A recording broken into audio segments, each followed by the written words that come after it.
ساری رات وہ گپے ہانکتے رہے، تناوش کی بھولی بھالی معصوم باتیں، شوخی بھری شرارتیں، ناز و ادا اور نخرے۔ کبیر دادا اس کی باتوں سے سیر ہو ہی نہیں رہا تھا۔ جانے کہاں کہاں کے قصے، کیسے کیسے واقعات اسے یاد آ رہے تھے۔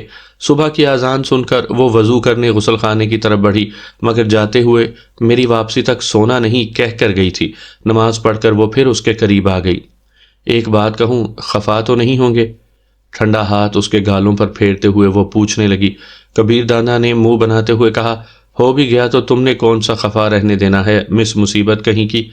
مترنم کہے سے کبیر دادا کی سماعتوں میں رس گھولتے ہوئے وہ مزید قریب ہوئی اور جھجکتے ہوئے کہنے لگی، اگر میں کہوں آپ نماز پڑھا کریں؟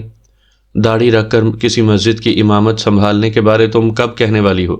مسکراہٹ کبیر دادا کے ہونٹوں کا ساتھ چھوڑ چکی تھی۔ خفا ہو گئے نا؟ وہ اس کے بالوں میں انگلیاں پھیرنے لگی۔